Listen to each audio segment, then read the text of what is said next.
Saejima's story opens 2 years earlier, in December 2010. Saejima sends a waitress off to get more grub, and Majima's acting like a sad sack. Could be worse, could be dead. Tonight, the two oaf brothers will once again be split. Saejima is returning to jail in a few hours and is having one last meal with his bristling best mate.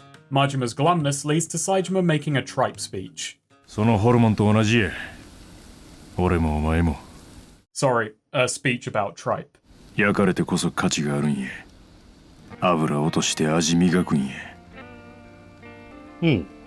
is going to be Saejima's deal now. He's the speech guy. He can eat forever, but he is stuffed.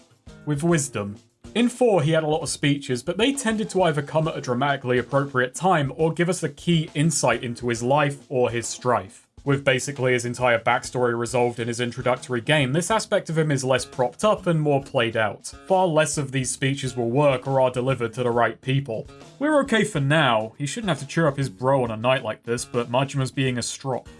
Saejima is returning to jail as a promise to Kiryu. His charge is lessened from murder to assault, giving him only 2 years inside, and he can't afford to be in there any longer. He's displeased with the new crop of Tojo, who joined the Yakuza but aren't ready for any real hardship. Like Tripe, a Yakuza is no good until they've been burned. I hope this isn't a Looney Tunes bit. He wants the younger Yaks to see the old-timers radiating strength so they'll have an example to follow. Get them all a little crispy. So while he's gone, he hopes Majima will keep the clan going and support Daigo. The Tojo is at a record size, but the leadership, save for Daigo, is apparently weak. They're good businessmen, but they aren't prime-time material. I can only guess Daigo put out a listing for an accountant.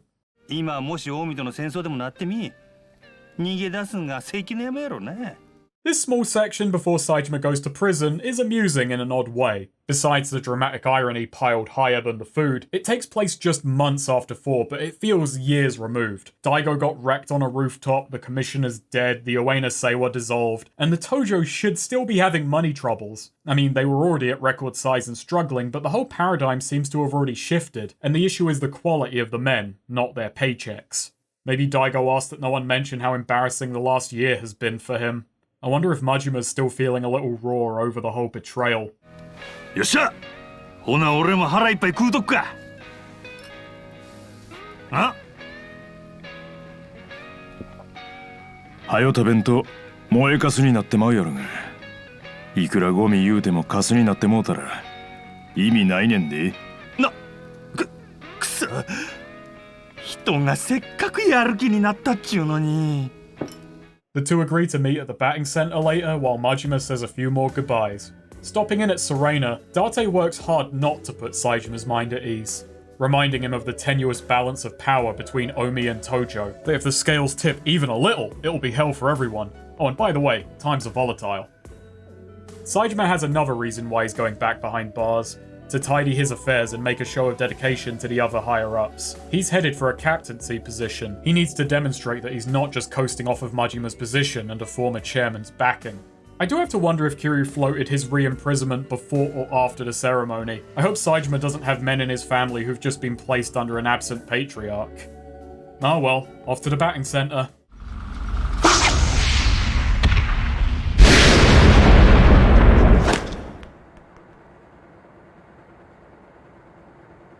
So, the man who did this a few months ago says to the man who did this a few months ago that they're getting old. Again. Majima offers to pull some strings, save Taiga the sentence, but he's adamant. He has to go to jail. And so, the men are summoned. And if he wants to go to prison so badly, he has to prove he can survive in there. Kyodai! Omae honma ni koukai seihen na. Ore to koko de yariawan kattara.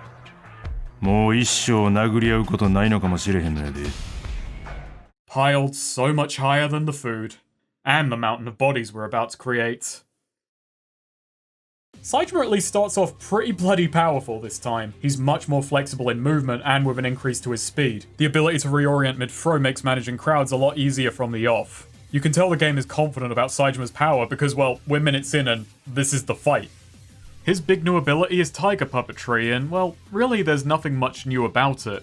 It's nowhere near as gameplay changing as Dragon Spirit. Saejima has 3 new ways to use bastards as bludgeons, 2 of which are just modified ground throws which cost heat. I love the new giant swing, but Kiryu basically has the same ability, just with a slightly more complex setup and no heat cost. Sure, it has super armor, but you can't be hit during throws in Yakuza 5 anyway, and even if you could, you're doing a giant swing. Still, Saejima has more range, and god, it's a satisfying animation. I love that Saejima's swing seems to be set around grabbing an airborne foe, but really it just means it can be activated if a foe nearby is currently in flight. Anyone will do. Yeah, you. Get ready for the ride of your life. That was a lot of minor complaints, so I'll say this. I like playing as Saejima. In fact, he isn't my least favourite fighter this time around.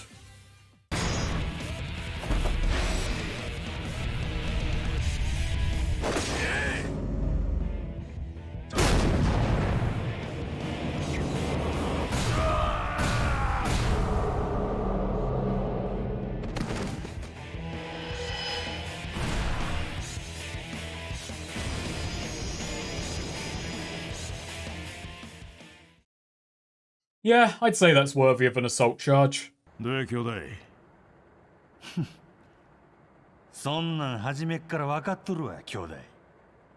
men feel rather burned right now, Goro. Majima, once again, weirdly goes on about how time has left him behind and it's up to Saejima to be the muscle of the clan now, before cops muscle in on the moment. A petty note before we move on. I hate that Saejima is still dressed like that. Did he just decide he likes it this way? Those are Kiryu's duds, man. Give them back. Speaking of, this intro is just far weaker than Kiryu's. It doesn't have an ounce of the energy or direction that one had. It's juggling 2 jobs and doing both of them poorly. Job number 1 is to really rub it in over Majima's apparent death, which hangs over this 2 years removed conversation and makes everything they're saying so absurdly on the nose ridiculous that it's distracting. Plus, it doesn't lend us any new insight. Its other task, wrap up Yakuza 4 and reframe the Tojo again, and I just find it muddies the waters. I have less of an idea of how things are going than when I knew nothing as Kiryu. I sort of wish, beyond just seeing Majima, we could have seen Saejima really settling his affairs, maybe meeting with Daigo, Aoyama and so on, to give us a little more information and insight into how things are really faring in the recovery from the Ueno Seiwa incident. It's a bit of a sloppy beginning, but it gives us a chance to see Kamurocho, and this is the last taste of freedom we're going to have for a while.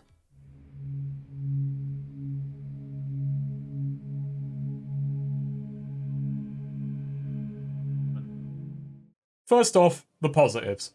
Thank God, they shaved him.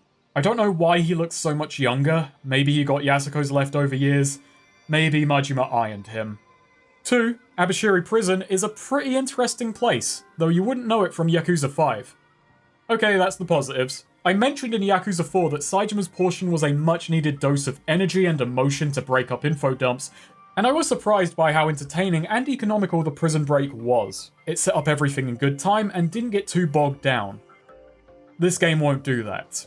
The 2 chapters and 2 hours plus that encompass our prison term will reintroduce Saejima, as well as introduce and explore in needless detail his cellmates Himura, Oshima, and Baba, his comically evil torturer Kugihara, and Deputy Warden Kosaka.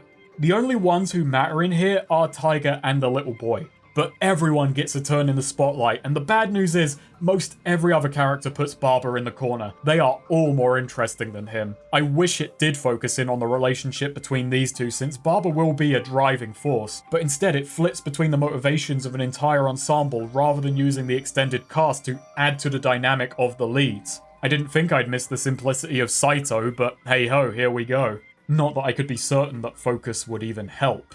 It's not so bad on the first playthrough, but you can still feel this section dragging its feet. Doesn't help that we know Majima's dead and we're behind the actual big mystery and waiting to be brought back into the loop. By the time it hits, it can leave you thinking, oh yeah, he died. This is made worse by moments that are entirely superfluous. I like Himura, a detective caught up in a corruption charge. He's lighthearted and easygoing, and yeah, for how boring this section can be, he is a fun character. What I did not like was having 2 incredibly slow and meaningless image training sessions to explore one of his past cases. This adds nothing to the plot, and exists just to let us know that Saejima can sing and shag now. And there's a love song in Himura's head. If you've neglected karaoke throughout Kiryu's part, which, by the way, how foolish, this may wind up being your introduction to Baka Mitai.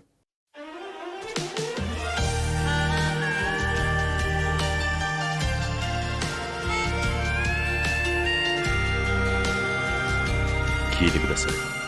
バカみたい。バカみたい。子供なのね。It's not my favourite track, but I have an idea of why this song has become something of an unofficial anthem for the series. In this game alone, 3 of the playable characters have a rendition, with Kiryu's being the most fitting story-wise and Akiyama's my favourite. You're hearing Spike Spiegel, or the dub voice of Eddie Murphy if you prefer, banging out a belter.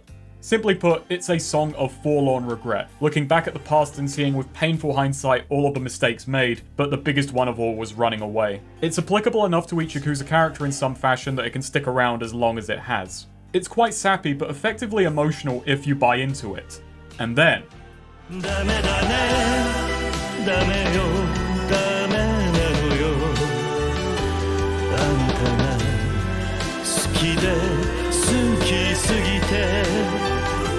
A picture deflates all of that build-up, but it continues uncommented on. The picture may have been a joke, but to the character, those feelings were very much real.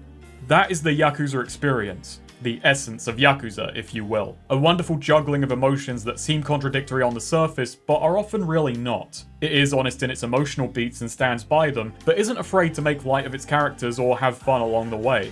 The song works as a straightforwardly sad piece, a sappy screed that's far too overblown to take seriously, and as a lead up to a punchline. It can be all 3 depending on who you are and what mood you're in listening to it. The stories build up casts of emotionally burdened but still decidedly heroic criminals, washouts, and dreamers. But the side content plays with them, putting their self-serious traits under a comedic light while still respecting the character and not undermining who they fundamentally are for cheap jokes. If anything, it adds to the dramatic moments. There's no light without shadow, and well, life has to be worth living if it's worth it to be sad during the sad parts. There are people who enjoy the franchise for all kinds of reasons. Some like the crime dramas, some straightforwardly, some ironically. There are those who love the comedic side stories in isolation, or as an accompaniment that bolsters the leads elsewhere, and for many more reasons besides these. I consider Yakuza to be one of the most mature game series going, owing in large part to this. Maturity often seems touted as misery with vague hope. There's nothing ultimately wrong with that. I like a sad story from time to time, but I would hesitate to call that mature.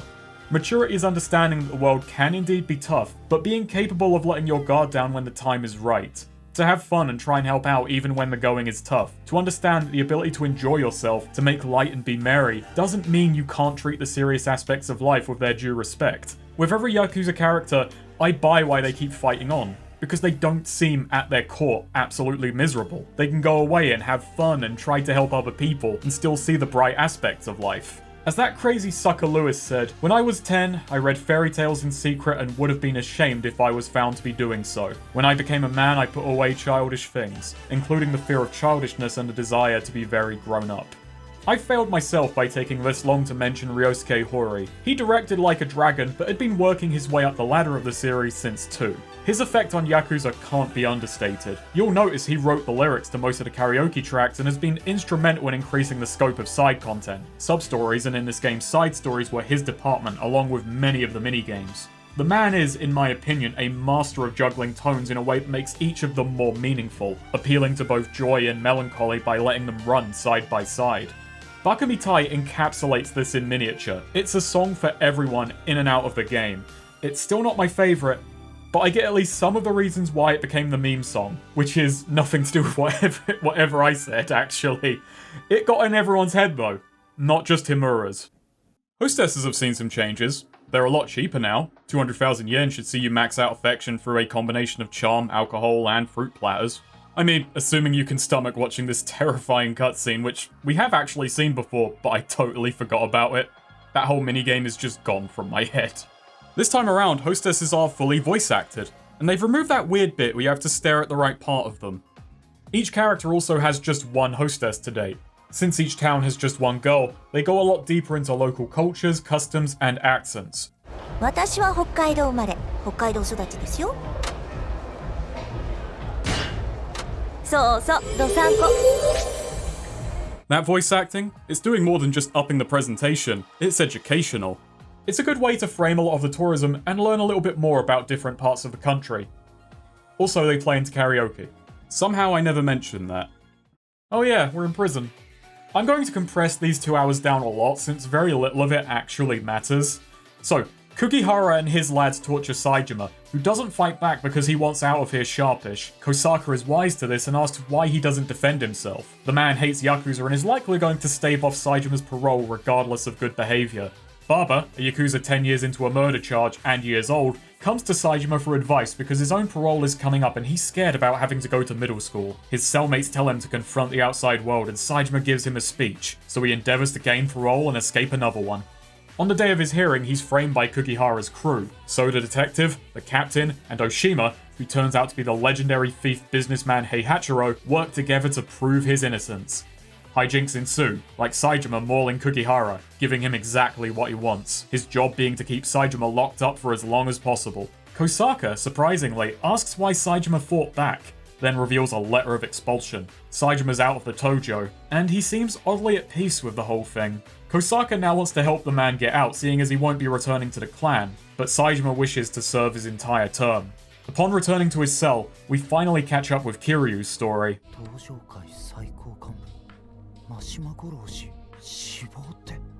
Things are going to matter for a moment. Saejima's reaction is odd. He's sad, obviously, but seems at peace with it. If Majima's dead, it was his own fault for growing weak.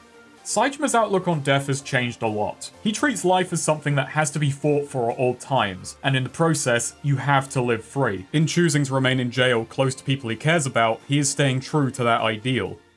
ただ自分が信じた奴らと一緒に降りたかっただけなんや。 So to be murdered, especially in the Yakuza life, is a personal failing. He has no hatred for Majima's killer. 直接恨みがあるわけやないんやからな。 Nor does he want to track them down, except out of curiosity. This doesn't sit right with me, but I'll save why for when we have more to go on, even if I feel like we have the whole of the last game to go on. Suffice to say, they wanted to give us something new with Saejima, but unlike Kiryu, it feels like a really sharp turn that is somehow nothing all that new. A 360-degree sharp turn. なんか深いんだが浅いんだがよくわかんねえ考え方っすね。 Stop imagining Saejima, Himura. Saejima and Baba are summoned by Kosaka. Saejima's parole application was denied not by the regional board but by the Ministry of Justice. That, along with an influx of incoming inmates, and the revelations about Kukihara's role along with ties to Saejima's former family, it all points to a traitor within the dojo. There's a conspiracy afoot. It turns out Majima was in nearby Tsukimino for talks with the Kitakata family, Baba's former family, and Chocolate Bar.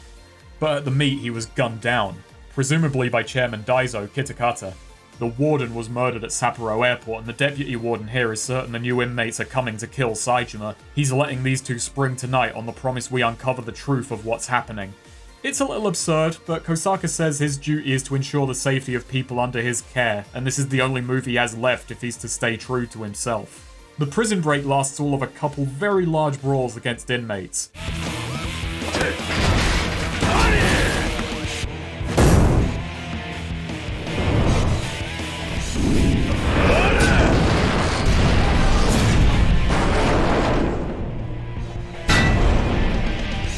Kukihara gets his comeuppance.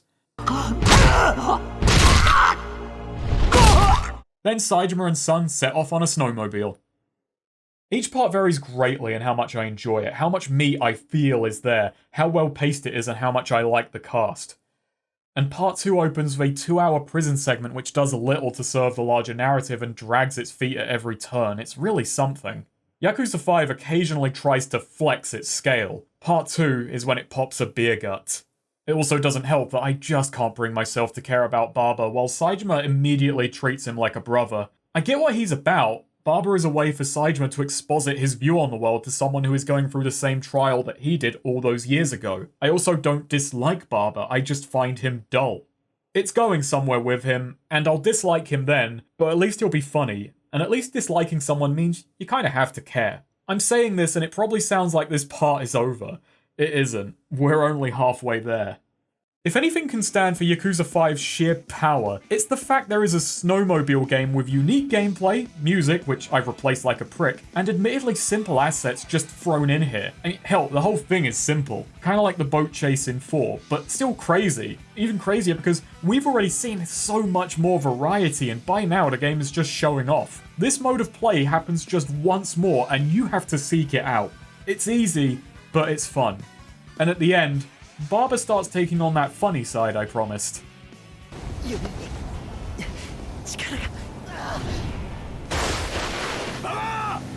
Nah, you can't bear to see it. Oh, fuck.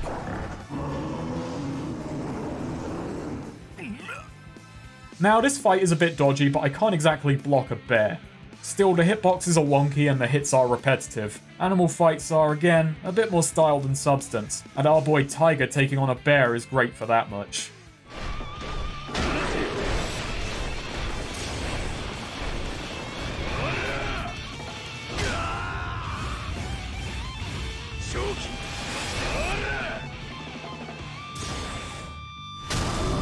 Fucking calm down, Takamura.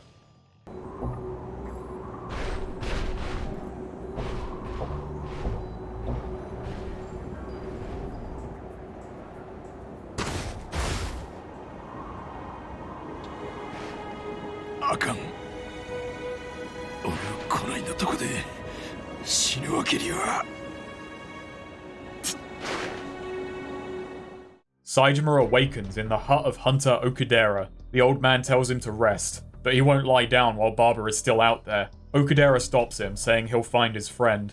If a bear gets a taste of human flesh, it would be bad for everybody. He gives Saejima a change of clothes and tells him to sit tight, but before long he needs to stretch his legs. Wandering through the hunting village, he finds the man in charge, Nishina.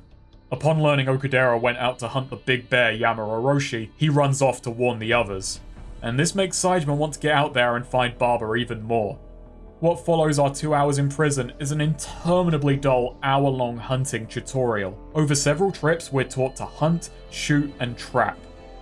Before we even find Barber, we indebt ourselves to the village, and Saejima gets very interested in Okudera's seemingly personal grudge against a giant bear. Now, I actually like the hunting, but I hate its introduction for feeling just as locked down, if not more so, than the prison. The game hopes it can entice you to spend another several hours hunting, killing, and learning a story most thrilling. I got Barber, fed him some rabbit stew, then made him sit and wait as I worked out an old man's murderous mountain mystery. From starting Saejima's portion to hitting the hub, 10 hours may have passed. That crash, man, it really brought everything to a stop. Again. Much of the hunting story centers around our mysterious old savior. He teaches Saejima that one should only ever hunt for food or survival, to respect your quarry since it gives its life to sustain yours. Anything else is merely slaughter. Yet Okudera admits, all he wants to do is kill that bear. He knows that's hypocritical, but he has long since moved past the point of caring, and his single-mindedness in this goal has seemingly alienated him from the village. The story's central question pivots along that line. What is survival versus meaningless killing? Along the way, we rescue the cocky young hunter Narumi and gain trust from Nishina's wife Kimiyo and fellow hunter Sakurai, who aid Saejima's quest in spite of Nishina.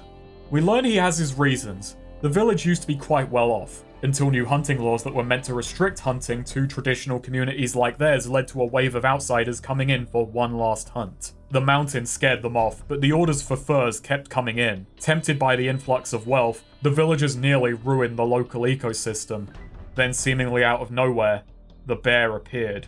Yamauroshi, to them, represents the mountain fighting back. Outsiders are another mouth to feed when food is always running low, and to Nishina, a reminder of where the troubles began. It's an interesting tale of a fraught community, tight-knit save for one loose thread, albeit one they're oddly protective of. During one of Okudera's numerous injuries, Sakurai admits a respect for the old man, but recoils when Saejima suggests an ambulance. The locals are high-strung, stressed out, but they're trying to do right. They want Yamauroshi gone, but they also feel like they deserve him, and that guilt has no good answer. The story says that you should respect nature, not just because it's the right thing to do, but because nature will ultimately always win out. This messaging doesn't much affect the gameplay, where you're encouraged to blast animals by the dozen, and can with relative ease. There's even a trader placed in the village who is cashing in on the carcasses. We didn't truly break out of jail, but we have broken the bank. You can rig the whole mountain up with traps and never worry about coming back, just littering the bushes with bunny bodies. Say hello to Taiga Saejima, the legendary hitman, the killer of 18,000. Gameplay-wise, it's a simplistic hunting game. You sneak up on very oblivious fauna, bring your shaky, slow-firing two-shot rifle to bear, and blow them away. The simulation aspects are as follows. It takes time for Saejima to steady the sights, and there is a lot of heft in aiming. Motions on the stick are exaggerated with a speed up and a slow down. Aiming feels heavy and Saejima amateurish, and the shots have a slight travel time. These do a good job along with the simplistic stealth system, sound effects, and animations. I love that reload.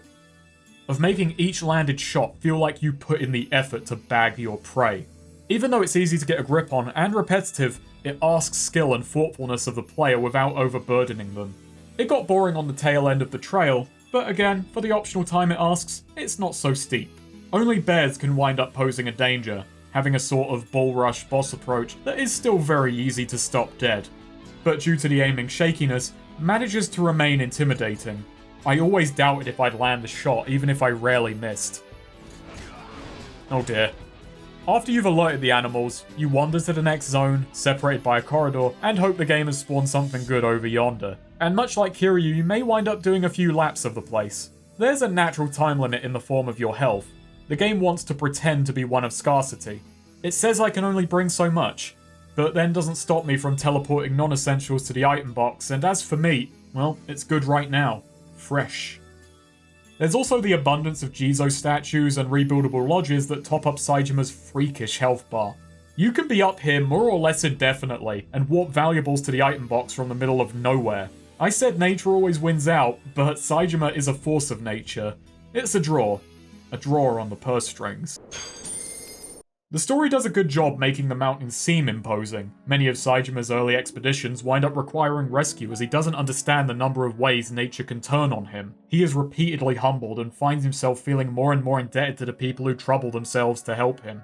Narumi's own quest to bring down Yamauroshi sees him losing the use of his shooting arm and he gets off lucky in that regard. But in play, Taiga is more or less the apex predator. The gameplay is fine for what it is and the story is good. Better than the story. I mean, his. But they don't actually work together to provide the message. Still, it was a pretty enjoyable and relaxing experience. I put on a podcast and lined my fur-lined pockets for a few hours.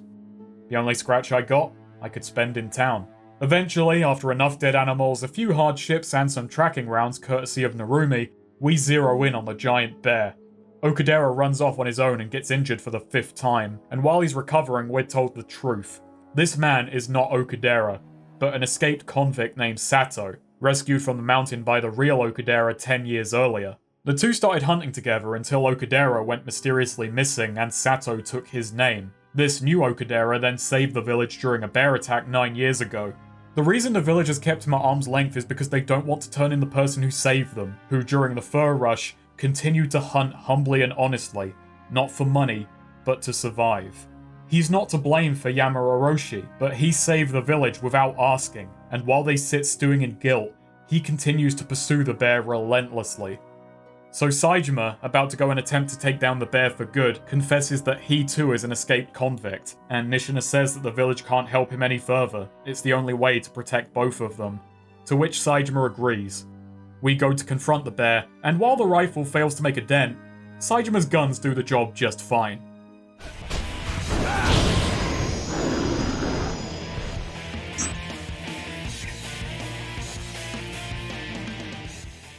Going against his word, Nishina has chased us up here to warn that the police have been called and we should flee, but Okudera, recovered from his 15th set of injuries, arrives to say he's turning himself in, and we learn the valuable lesson that criminals are more honorable than hunters. Saejima. 俺は奥寺を殺すために脱獄した。人生とは不思議なものだな。奥寺が山おろしを追いかけて山に入った時、殺そうと企てたんだ。俺が奥寺の背中に銃を向けた時、奴は言ったよ。撃てなかった。この男を殺すくらいなら。だが、その瞬間だった。黒く巨大なものが奥寺に覆いかぶさったんだ。そして死に際に奥寺は俺の手を握っていったんだ。With Okudera choosing to settle his affairs, Nishina hands him his gun. But he can't bring himself to kill the bear. He realizes he owes what he's learned about life and death to the village. To shoot now would make him no better than the killer he was when he first arrived. It's a happy ending. Saejima has successfully scared Yamauroshi away from people, and the villagers lied on Okudera's behalf. They've all come to terms with their past. Under their rough exterior was a people trying to protect a dying way of life.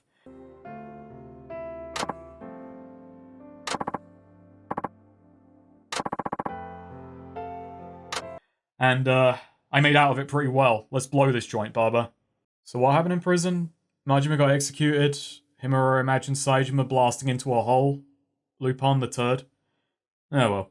The two make it to Tsukimino. A news broadcast announces a fire at Abashiri, and mysteriously only announces Saejima is at large. Barber is confused as to why he isn't mentioned, just that an anonymous corpse was discovered.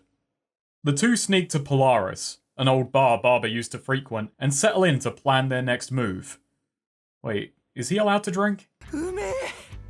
実名も公表されないまま遺体で見つかったことになってましたし。I'm sure it's just wishful thinking. The two want to find Patriarch Kitakata. With a hint that some of his boys frequent a backroom casino at Bar Ambitious, Saejima heads out.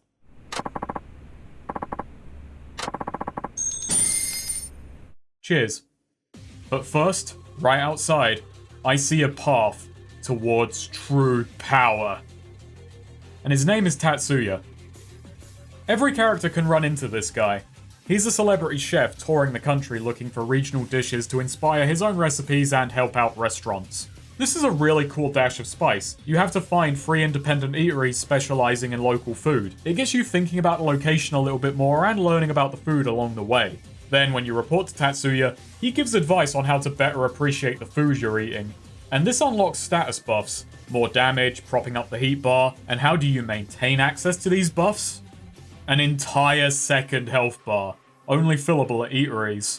Yakuza 5 is big. Saejima is bigger. Speaking of eating, what if, for some absurd reason, you wanted to get smaller? The new AppStim RX aids digestion by killing you on the inside. This makes filling out completion a bite easier at the cost of inventory space. Also makes triggering those low health heat moves simpler. Though I was told you could actually eat bait since free for a similar effect. I don't know, seems pretty rich in protein to me, but I imagine the kids hate seeing Uncle Kaz do that. Once Tatsuya's gotten the lay of the land, he'll take all that he's learned and use it to give a new dish to a big restaurant. Well, fuck me, I kind of feel bad about that, you sneaky bugger. And speaking of sneaky, or at least this is under the radar outside of Japan, this is a real guy. He's no longer as big. Apparently he left the showbiz life. But for the time, Tatsuya Kawoge was a celebrity chef, and this is a big-ass cameo. The Yakuza series is no stranger to celebrity. Many of the games have used big actors to give it an adult draw. The Hostesses have for the most part been modelled on and voiced by adult actresses. Only in this game are they entirely fictitious and portrayed by voice actresses. Kiryu even met the real-world owner of Sushi Zanmai, Kiyoshi Kimura, the tuna king of Japan. And he's portrayed as just the nicest guy, even makes a dish inspired by Kiryu, for Kiryu.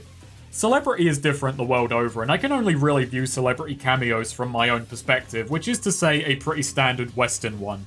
Which is to say, if I was playing the Getaway Free and had to chaperone Jamie Oliver to the finest fish and chip joint while my character nodded approvingly at Oliver Sama's wisdom, I would be desperately trying to hit his virtual approximation with a double-decker. I have nothing against the guy, but come on, if I was in a video game, I'd do that to me. My console would be powered by my eyes rolling.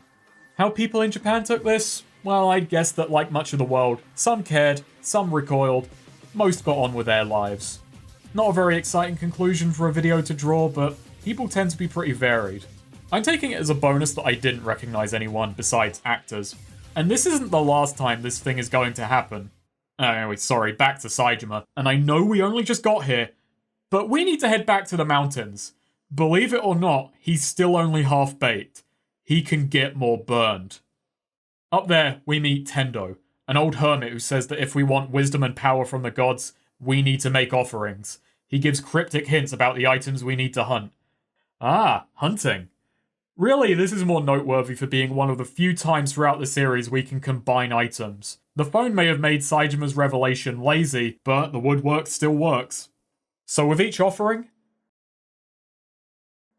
I somehow forgot that this game features Saejima going up against a family of deities. It's more or less the same gag several times in a row, mine. I like their battle music, but the fights themselves are really boring. It's a repetitive affair of just chasing down Tendo and waiting for him to let you get a few hits in. But these are worth it, because the powers Saejima gets are worthy gifts from one god to another. Key here is Herculean Spirit, the craziest passive in the series. So long as Saejima has heat, he will never ever flinch. Ever. Perpetual, never-ending super armor. At all times. You never ever need to weigh up your strikes or time your counterattacks ever again, since you will never need to stop attacking. This feels like a cheat code. What about your health bar, you might ask? Which one, I reply. Saejima is a monstrosity. I was just wrong. Saejima's the mountain. Saejima is a landslide. Saejima has ascended beyond godhood. Yakuza 5 is tiny before him. So let us descend the mountain one last time and bring justice to mere mortals.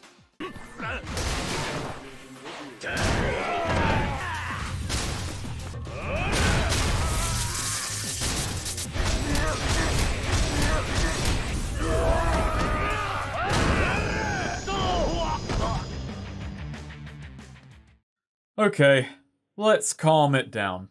So how is Tsukimino? Well, it's a mixed bag. My least favourite town to navigate. A series of cramped streets where if you want to avoid the many random battles, you're either walking everywhere or having to backtrack a long way to cut around. That must be why the gods gave Saejima the ability to skip battles.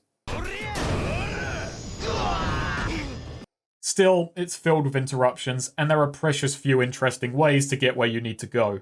But atmospherically, man, Kiryu's section may make you forget that this is a December Yakuza. Tsukimino will remind you wonderfully.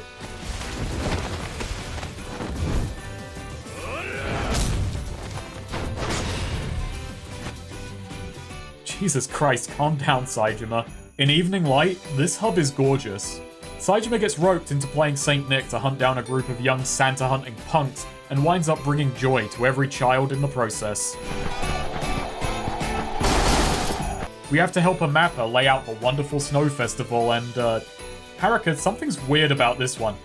Tsukimino is filled with Christmas cheer and is just very whimsical in general, and for that, I love wandering the hub, even if I hate wandering the hub. Like last time, there are a few cops, but I think the cold got to them. They're not moving. There's no real stealth segments, and the circuitous runs about town are at least led by actual gameplay. I'm okay with the cops. They're just there for context.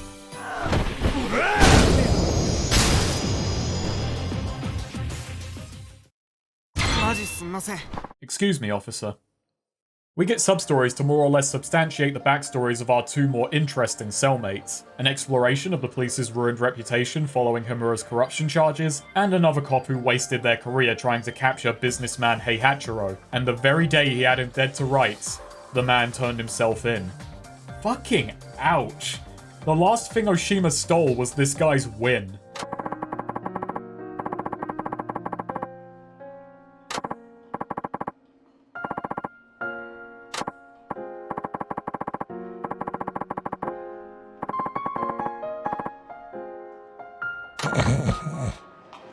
Part of me wishes their two stories in some way led into the Kitakata, especially Himura being a detective and all. These sub-stories are fine. If you like these characters, this lends weight to their lives before jail. It's just that the time spent with them feels like a ton of setup I had to sit through to understand these very tangential tales that don't come back around to anything, beyond a couple rather stock takes on the whole hidden identity theme. Both hide who they are, just like many other characters.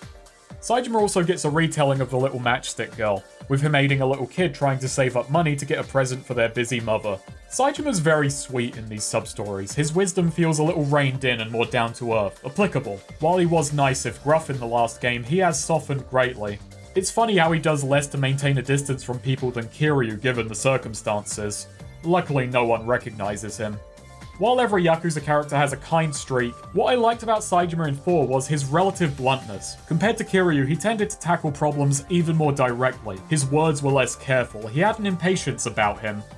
Now, dude's just unstoppably nice.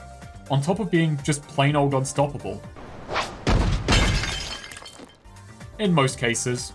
Also, we beat the shit out of another bear. While this has nothing to do with sub-stories, I want to mention my favorite NPCs in this town are these two who just dance non-stop while casually chatting about how there's a prisoner on the loose.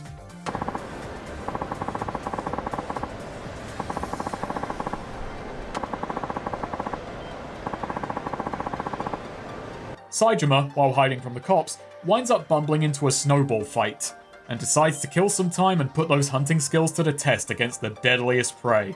And this mode kinda sucks. It's a very simplistic FPS BF. The controls are cumbersome and heavy, but they do lend themselves to a unique rhythm of play. This isn't a game of accuracy, but of dodging and timing, waiting for opponents to make throws that you can evade and punish. As the rounds go by and it becomes a 3-on-1, it also tasks the player with carefully blocking sightlines and defying a numerical disadvantage. It can be thrilling to dodge attacks and return fire, to shepherd NPCs into unfavourable positions and then capitalize on it, but it's more just gaining a point lead and then running out the clock. My godhood doesn't help me here, but it doesn't need to. The unique collectible also makes for a nifty change. Treasure maps that form riddles.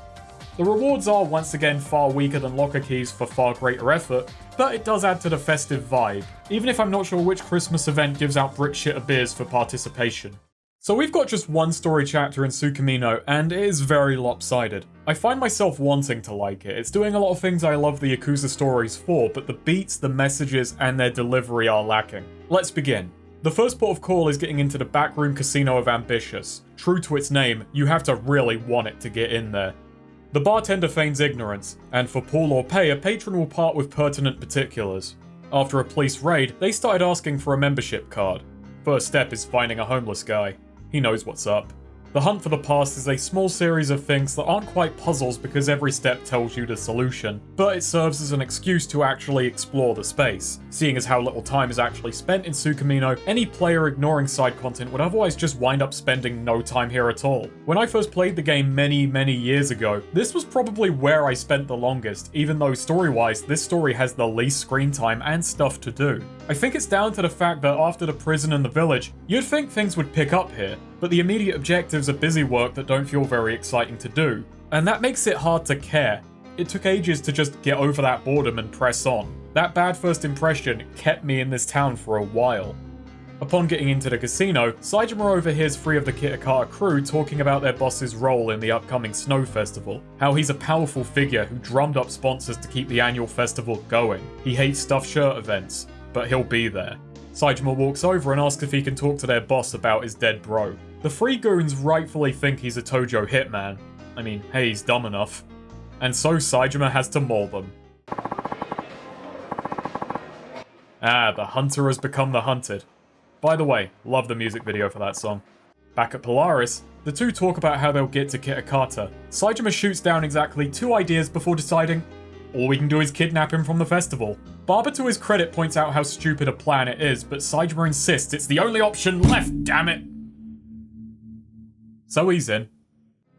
Barber says the only way this could be harder is if they assaulted their office, which, yeah, if time's precious, why not go that route?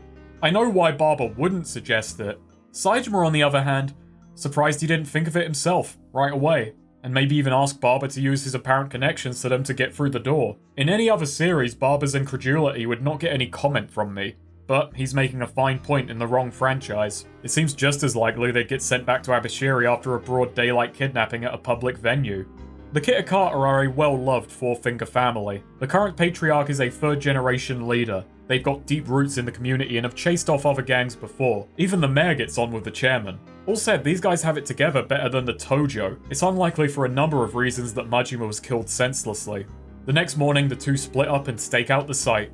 Saejima looks at the stage area for 5 seconds, says, yep, this'll be hard, and heads back. 遅かったですね。 Time seems longer when you're young, Barber. They talk for a bit, and Saejima apologizes for dragging Barber into something so dangerous, but Barber says Saejima is only receiving what he's owed for saving his life twice over, then remembers something and has to step out for a while. Saejima heads to bed, not knowing when Barber got back. But hey, he's there in the morning. And it's the day of the kidnapping, which, by the way, these 2 goons still don't even have a plan for yet. 会場近くまで行ってから考えようが。少しでも目立たないように別々に行きましょう。一人で無茶するんやないで、ババちゃん。Let's talk about a plan on the way over. Let's split up and go separately. Good idea. Fucking kids and their short attention spans. Outside, Saejima spies a cop and diverts into an alley, where the Kitakata lie in ambush. 今何時？11時半過ぎだ。さっさと片付けて。もう二度と時間なんて気にしなくていいようにしてやるよ。 Stupid of you to assume I'm clever. I really enjoy this extended battle. Again, it's making sure the town space is actually put to any amount of use. I hope I don't harm anyone Baba actually knows, since, well, they might not recover, and we get a moral choice partway through.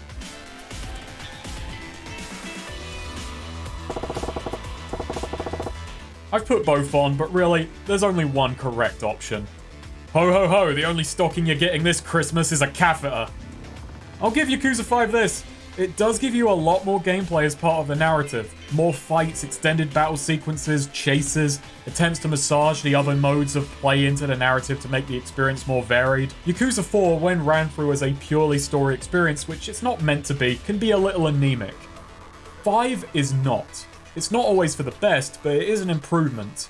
Saejima regroups with Baba, ditching the outfit, sadly, and they make their way to a manhole. Baba has an idea, and as an air show turns heads, the two manage to nab the old geezer and bring him down into the sewers. Daizo, however, was expecting this. He knew Saejima was coming and what he'd want. あの真島五郎が最後に言い残したことは気にならねえか? The Patriarch takes the two to a hideout of his, away from the prying eyes of Cop and Kitakata alike. Baba takes off to scout the area. 疑り深えやつだな。知らんのかあいつのこと。さあ、覚えがねえな。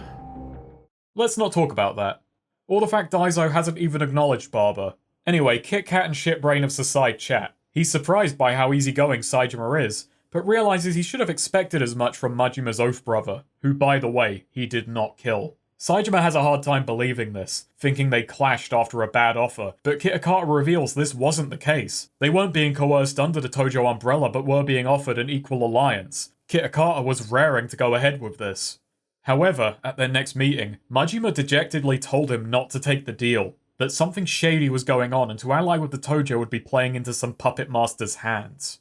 その絵描いたんは誰か分かっとんのか。それは。 Second verse, same as the first. We give chase and get one final tour of town. This time the southern block. Really getting some miles per hour out of this place. The next part deserves some examination of its own, but yeah, this chapter doesn't do it for me. I think cramming the entire Kitakata story into what little time was left over made the story of Tsukimino have no time to breathe. But even then, the sheer ropiness of Saejima and Baba's plotting is hilarious in how slack it is. The lack of presentation and how little effort it seems like Saejima is putting into his scheme is so odd. There's also just not 4 chapters of stuff here, in this entire part. It's stretched, padded, and slow. Then when it gets to town, it rips off its fat suit and sprints for the finale. With very few changes, it would come off as an intentional comedy caper, which could probably be remedied if they just removed lines that seem to comment on its own awkward construction. Saejima just acts like a jackass from start to finish. I usually defend characters acting less than optimally, but that's when there's thematic or emotional reasons, or just because it's in their character to see things a certain way. But that's not what this is, it's just farcical. Anyway, the sniper is... Baba? Baba! He climbs to his feet and rips off his jacket, revealing his... jumper. In this scene, we get the truth about Shigeki Baba. He was never in the Kitakata, but was instead a Yakuza plant whose job was to control the length of Saejima's prison sentence, ensuring he left at the right time for his boss's plot. All along, Kukihara's goons were actually under Baba's thumb. Saejima's torture and Baba's own frame job were carried out at his command.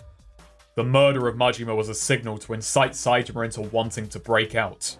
兄弟が俺のために死んだやと。 Saejima acted exactly as predicted, to an extent that Baba finds upsetting.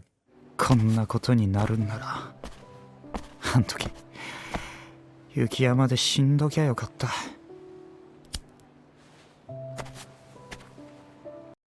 Hey, that'll stunt your growth. Baba's actions are particularly cruel for this series. We've had some bastards, but Baba is complicit in torture, murder, and wasting my time. He kept the lie going as Saejima fought for him, but Saejima's deeds did indeed touch his heart. We learn that under that sad, scared kid is a cocky, manipulative Yakuza fixer, and under that is an even more sad, scared kid. Barber's character is a sandwich of sad. A sadwich. And it doesn't work for me. It feels like an evil side that barely tries to poke through, that's way too overwritten by Barber being genuinely far too pathetic for me to believe he'd ever be put forward for this role.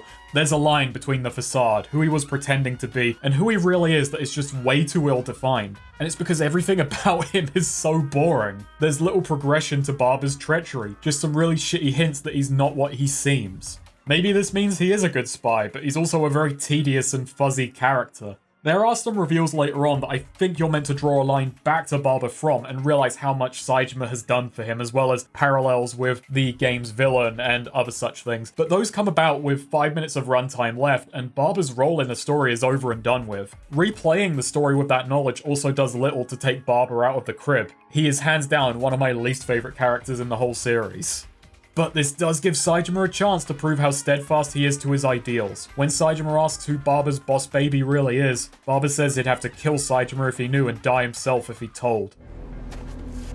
シナリオではあなたをここで殺す予定はなかったんですか? Knowing what the plan is, this is a total bollocking of it to begin with. But hey, this is an in-character fuck-up.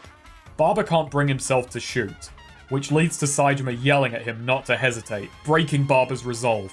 He can't handle Saejima's relentless support. He asks why Saejima rescued him back on the mountain. 兄弟を見捨てられるわけない。杯を交わしたわけでもない。杯交わすやなんてただの儀式に過ぎん。 This is one element of Saejima that I do legitimately like, how his personal philosophy has broken away from the Yakuza and become his own. Its foundation lie in wanting to be a teacher, then inspired by Sasai, strengthened by Yasuko's sacrifice, and solidified by Majima, he has realized who he is as an individual, not as a soldier. His good nature has nothing to do with his role, but as the person he really is. And it shouldn't be funny, but Barber crying as Saejima practically begs to be plugged to make a point is. Then, Barber finally upsets Saejima. 何しとんじゃボケが! Upset that he would choose to die, Saejima decides to, I shit you not, beat the fear of death into his soul. We've overstepped into parody. The man who, if that wasn't a bluff, and I doubt it was about to throw his life away for Barber's, gets mad at Barber trying to throw away his life for him, so resolves to teach him how heavy death is by beating him halfway there. The thing is, I don't disbelieve Saejima would see it that way, but I still can't wrap my head around a good chunk of what's going on emotionally right now. The morals of this whole thing just sit awkwardly with me. Saejima is a merciful guy, but how far would Barber have to go to earn his scorn at this point? His weirdly serene response to not hating Majima's killer because it wasn't a personal slight to him, which, by the way, what? Is now revealed to be pretty damn personal. Majima died as a pawn, not on his own terms, not serving the Tojo, not even messing up, but to get Saejima into the open. Kiryu is occasionally memed as being too forgiving, but I do believe the series explores the high and lows of his virtues well. And besides, you know, it's a fan joke. Obviously, I don't want Saejima to just follow that same path. After all, different character, different avenues to explore. But Saejima was interesting because he was gruffer, blunter, and behind the times. He had a personal mission which lent a great deal of weight to his values. Here he's been smoothed into meme Kiryu. He has surpassed the Kiryu. He is now Big Kiryu. These are stories of high emotion, not wholly rational or coldly logical people, but Saejima is denying emotion that he's honestly in the right to feel. His rationale around Barber, not to mention Barber himself, is fucking bonkers. I've said that I love this series for its earnest melodramatics, and this is trying, but I have to at least buy them. This feels ropey, unconvincing, and it all has to work out to get to this very strange moral lesson. What was that word? You may repeat it. Anyway.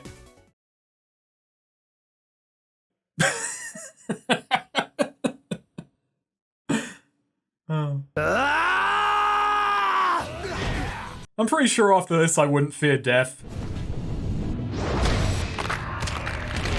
I'd fear life.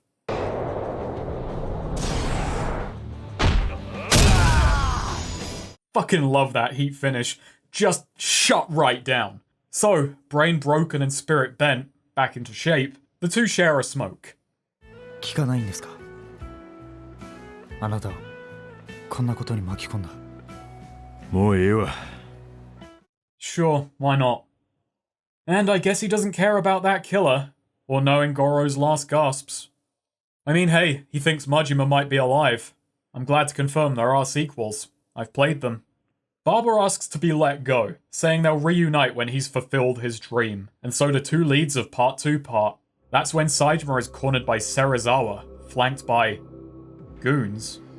Saejima is brought up to speed, told about most of what went down in Fukuoka. Serizawa's been a busy bee. He's been tracking Saejima, Baba, and is on the hunt for Morinaga. All signs point to him being a traitor within the Tojo clan, and that they are most likely the one to have killed Majima. Also, most importantly, Kitakata's fine. 俺はな、現在全国の極道社会を揺るがしているこの一大事件を府警の力で解決したいんだよ。そのためには事件のキーマンである森永、馬場を追うのが一番。そこであんたの力を借りたい。Saejima has a choice. Serizawa can drive him back to jail, or he can help the Osaka PD and save the Tojo from whoever's killing it on the inside. The part ends with Serizawa smirking, knowing the Taiga will bite. So that's the weakest part of Yakuza 5. It slowly plods to town and then blitzes through beats once you're actually out and doing things. It has 4 chapters worth of stuff, but that stuff ain't story. I'm not sure that it was really worth bringing Saejima back in such a big role. Yakuza 4 resolved all of his outstanding conflicts pretty conclusively. Now that may sound arbitrary, and to an extent it is. I mean, after all, I'm glad that Akiyama is back, and spoilers, the game has even less to say with him. But I think the game better understands what it's doing with the guy, even if it's not much. Each game resolves Kiryu's outstanding issues, before the next introduces new ones while expanding the depth of his character, and so far, there's only really been one misstep, which this game pretty much righted. Part 1 asks the question, who is Kazuma Kiryu? Part 2 makes me question, who the hell is Taiga Saejima? The answer turns out simple, he is the same as last time. But he has less at stake and nothing new to do, and when I say nothing new, I mean, this is the same story as last time, but told worse. Saejima breaking out of jail due to a conspiracy on the outside, his kindness reforming a fellow Yakuza, stranded and then rescued by a kindly stranger who gives him a moral lesson about the road ahead, a mission to track down a patriarchal figure who struggles to remember one of his boys, and along the way he gives advice to a fledgling punk. Hang on a second. Kido? Baba? Is that on purpose? Yakuza 4 had a similar thing going on with remixing past plot beats, but it did it for stylistic effect, using similar events to demonstrate how different the characters and circumstances really are. Yakuza 5 kinda does this with slightly different intentions, but this is basically a version of the story which manages to eschew every benefit the same plot had last time. If Yakuza 4 had played like 5, Kiryu would say, "Well, Suzuki, which by the way, nice name, if Hamazaki is still out to sea, then I shall teach you to fish, for I'm hunting Umi Kairyu, the demon whale." What I enjoyed last game was in how it set aside the exposition-heavy mystery to focus on delivering more emotional melodrama at a quicker pace. This retelling loses that quality by bogging it down. Even when the story is yelly melodrama, there's usually a solid foundation underneath that, characters acting in a way that is true to themselves, and I don't feel that here. It feels overlong and forced. I put a lot of that down to who Saejima wastes his breath on. I get some people don't like the Ham Man, but this is pearls before swine. So, fun at points but takes too long to get anywhere, Saejima is hilariously busted to play, and Tsukimino is a gorgeous hub. I do think that overall it's an okay time after far too much muddling, and the story is a series of weak moments that each take too long. Being helmed by a character who I don't find very interesting this time because removed of grit but acting the same way, he stops feeling meaningful and becomes absurd. And I can't even say he sets the stage for who's up next.